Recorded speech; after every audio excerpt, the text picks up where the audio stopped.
Live from NBC4 Columbus, this is NBC4 Today, here for you. Coming up next, we go behind the pages of a new children's book. We're going to talk to the man who wrote this very inspirational story. Do your kids love to read? Do your kids love to read? My daughter more than my son, but yes. Well, during summer, of course, we have to fill summer breaks with all sorts of activities, and because it is just around the corner, many will be thinking about spending time with friends, but it's also important to keep learning. Oh yeah, and this morning, local author and illustrator David Kucha joins us this morning to talk about his new book, Who Ate the Gelato? We had you on, David, to talk about your first book. Yes. So is this a continuation? This is a continuation, but it's a bigger story in a lot of ways. It's more pages, it's more adventure, it's a lot more characters, and I think it's a lot more fun as well. What's it about, Who Ate the Gelato?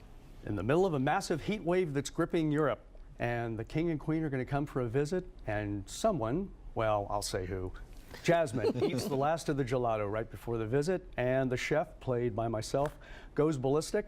So they decide that Jasmine and Topo and Roxanne decide that they're going to have to go across Europe looking for a character called Il Cervello, the brain, who can tell them where they can find ice so they can make granitas and gelato in time for the royal visit. Oh my goodness. And they encounter a whole troop of great characters, elephants and giraffes and goats, and I take them through about 6 different countries.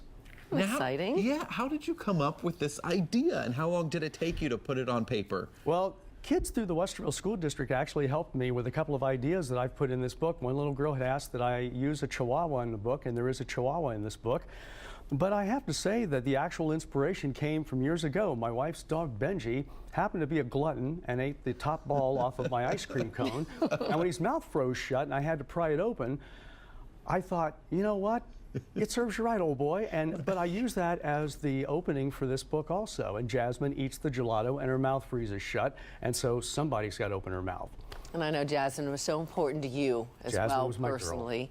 Jasmine passed away, but you brought Sophie with you now. I don't know if anyone can see Sophie. She's laying down right here. We have Sophie Sapphire, a.k.a. the Cyclone, and she burst into our lives a scant 3 months after we lost Jasmine to cancer. She's a princess in her own right and very independent, and she's learning to be out there and do her own marketing too. Yeah, is she in the book? She is in the book. I introduced her. In the book. Oh, because Sophie, you're a star. Chef Vittorio, who blows his top at Jasmine, decides that, oh, he loves this little dog, so he takes her in. So there's black labs. If you love black labs, I've got several in this book. Real fast, the most important lesson you want kids to walk away from after they read this book would be what, David? It's a continuation of the first precepts. This is a book of discovery for a lot of kids about what the world is like, and it's about friendship and second chances and just being yourself. And Henry Winkler, the Fonz, is also an author, and he said the 2 most important words are tenacity and gratitude.